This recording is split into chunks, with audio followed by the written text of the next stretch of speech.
Hello everybody, welcome back at Sports Federation TV, where we, of course, every week talk about what's happening in the world of sport in the Western Cape. And tonight we've got a number of interesting sport codes for you. Of course, we look at sport across the 6 districts, including this week that it was the Central Karoo Sport Awards last week. I went up to Beaufort West, where the athletes from the Central Karoo area, Laingsburg and Prince Albert, Murraysville, all the areas in the Central Karoo area were of course nominated for their various awards, and all the dignitaries and mayors were at the event in Beaufort West. So fantastic event. We're going to take a look at that tonight. But to get the show started this evening, I've got the president of Western Cape Fencing, as well as Patrick Collings, am I right? The coach of the national side? One of the coaches. One of the coaches going with the national team. It's great to have you on the show. Welcome back. It's our first time that we're actually seeing you in person in studio. Thank you for having me. So the last 2 years has been quite tricky, but you've been one of the coaches, one of the federation administrators that's made the attempt to speak to us online and chat. That's been fantastic. It has. It was a new experience, and Zoom now lives with me forever. So how much of an impact did that have on you guys? I mean, you didn't waste any time when COVID came along. You didn't waste any time to go digital, get everybody, because you all started communicating with each other via the Zoom platform. We did. You know, as soon as it hit, Zoom became our means of communication, and a number of clubs started using online coaching to keep their athletes engaged. And we learned a lot from that, and I think a lot of the lessons that we learned under COVID, we are going to apply going forward, having a hybrid system. So a lot of lessons were learned. It was a tough time for everybody, but we tried our best to get through it. You talk about lessons. So were there some positives that came out of that? I mean, were you able to do things like international interaction or more Skype meetings or something like that? Absolutely. The Zoom and Skype meetings were everything, and then it was videotaping of live demonstrations, a coach in their house, confined to their house, going through footwork or going through technical action, and then the students doing that and been assessing it. So it opened a whole way of coaching that we just, we knew it was out there, but we hadn't really embraced it. And going forward, we've seen an increase in coach education, in interaction between athletes and coaches via online, and we continue to embrace the best parts of that. I mean, it's fantastic to be back in the training hall. I mean, nothing replaces that, but we now have something new that we are certainly going to build on. Did you have to teach the athletes how to film, or did you have to give them instruction, film your feet or film your hands? Or we had to teach ourselves how to film. I think it was trial and error. I mean, if you go look at the first ones, they were horrendous. But then we got used to it. We got used to saying, okay, this is the way you put the camera. Now there are international sort of that they will do assessments of coaches online, and you get all these instructions where the camera should go.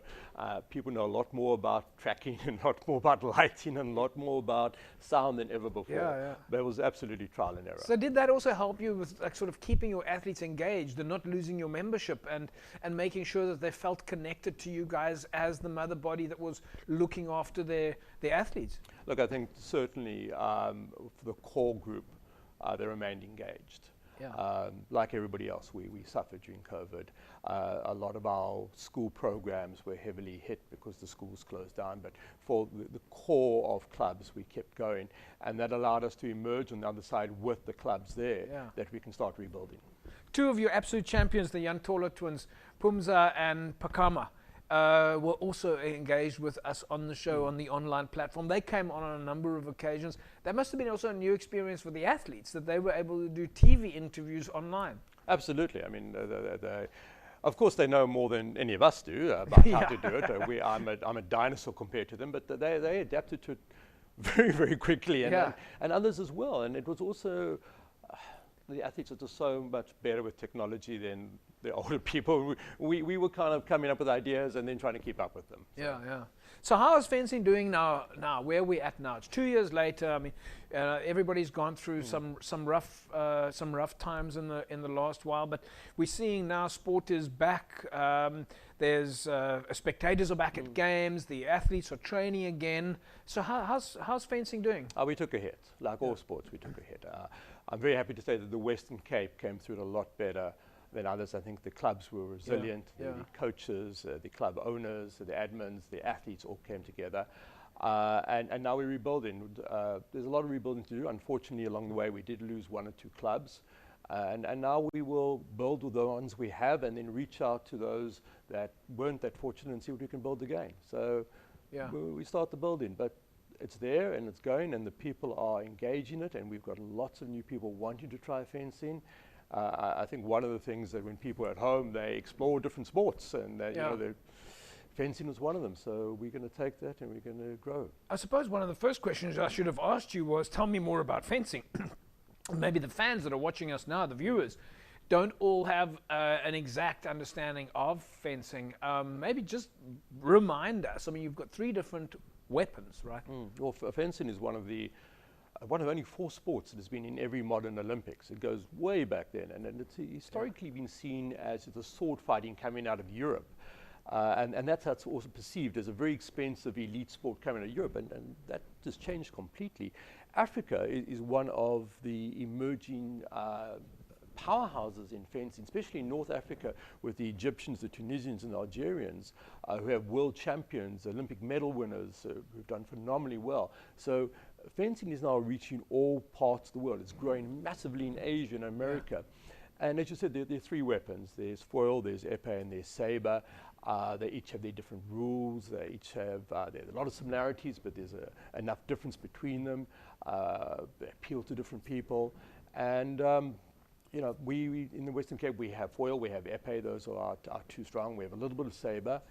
And it's a sport that is attracting people throughout the world. So which is the one that we see in the Olympics? You see all 3 in the Olympics. Okay. So the one that the sort of the biggest one is épée. That's we have the most, but we have some great efforts in foil. We have clubs that are dedicated to foil, and they're doing a fantastic job of rebuilding that weapon. And we have some very talented foilists out there. So that when you say people are looking to join, people are joining clubs, they're getting started. And we're going to talk to you after the break. We're going to talk to you a little bit about some of the development projects that you've actually got. And we know that you're doing some fantastic stuff in Eden and at Crystal House here locally. But when somebody's watching us now on TV, when they typically want to join a fencing club, which is the starting point for them? Is it the saber, the épée? They typically come in wanting to fence. I mean, I always ask them why fencing, and I get everything wanting to be a Jedi, wanting to be something for their whole life. We are very fortunate in fencing that most people are aware of the sport. And most people have some sort of affinity, understanding of it. And the big thing is it's available here. Oh, I didn't know it was available in South Africa. I didn't know it was in Cape Town or George or whatever. And they come in and we introduce them, we let them watch, we take them through the foundation programs. But the great thing is it sticks. People come there and they stay there, and that's fantastic. Folks, we're talking about fencing here with Patrick Collings. He is the Collings. I keep getting that one wrong.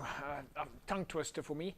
We're talking about Western Cape fencing. Fantastic sport, growing really well, and of course, lots of athletes in the Western Cape making it into the South African side. And in fact, on their way to London to go and participate at Fencing International event. But Patrick will tell me more about that after the break. Don't go away. We carry on talking sport in the province. Back in a sec.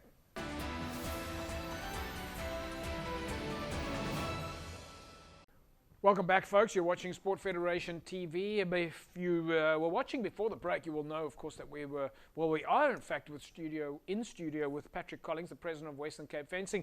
Patrick, before the break, we were talking about the process of how things are going in fencing in the Western Cape. The last 2 years have been quite tough, but you've had a lot of success with athletes coming through the ranks. You've managed to keep your athletes, especially some of your superstars, and you've got some big things on the cards for them now heading into the national structures. Absolutely. I mean, we're about to take a team to the Commonwealth Fencing Championship in London. We're taking a team of 40 athletes, and 18 of them from the Western Cape. So that's absolutely fantastic. And it's so encouraging to see them come through in the different weapons and from the different districts as well. So we're really very happy with the performance that we're getting out there. So Commonwealth Fencing Championships slightly different to the Commonwealth Games? Yeah, not part of the Games. It runs alongside the Games.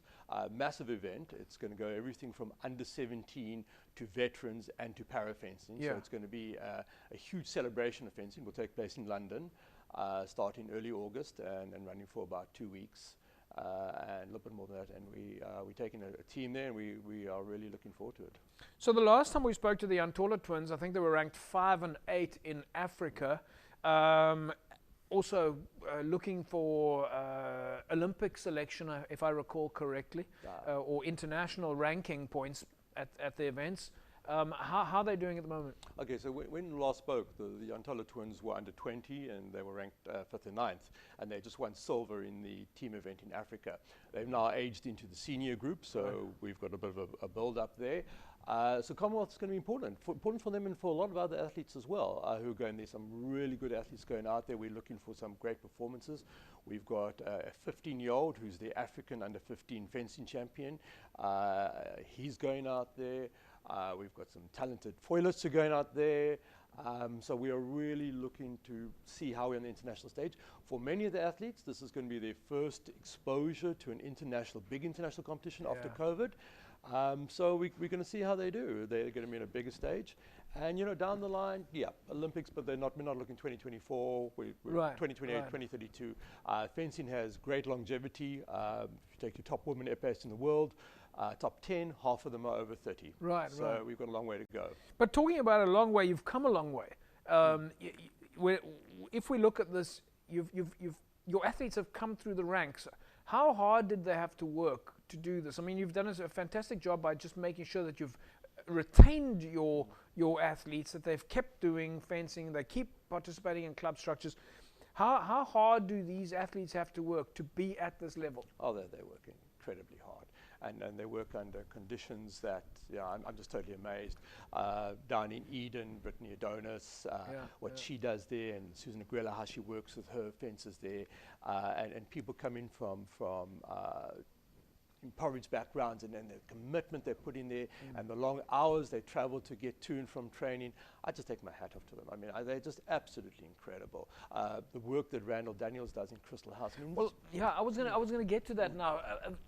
You kind of, because I think I want to preface that is that you're not all about high performance. Fencing has got a tremendous amount of community development level as well. Absolutely. So Randall, he's run Crystal House Fencing out in Otter, and he's done that since 2006.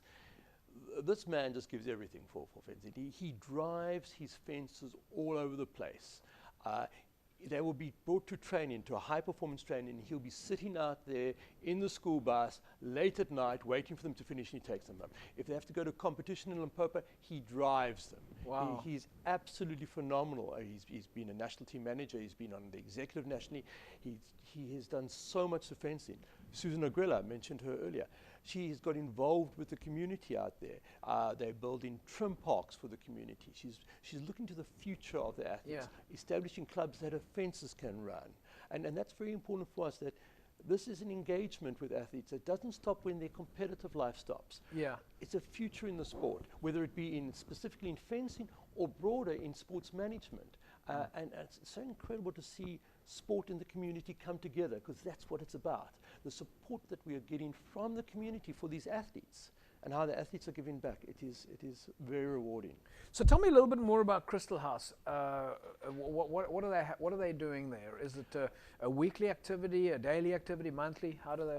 It's big. Crystal House has had fencing since 2006. I said Randall runs training throughout the school terms.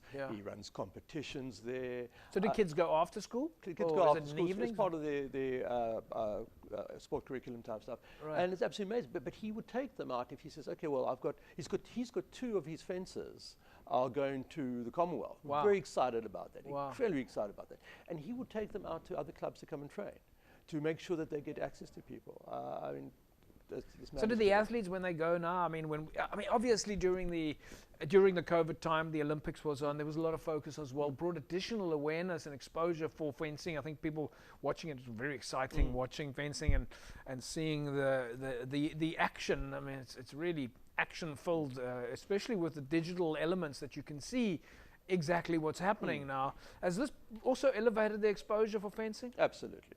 The greatest thing that could happen to us is 4K television, because before you couldn't see anything. Now you can see the blade move. And, Yes. and people go, I didn't realize it moved so much. Yeah, The tip of a foil in Olympics is the second fastest moving object at the Olympic Games. Only the bullet is faster. All right. And people can now see this. And Yeah.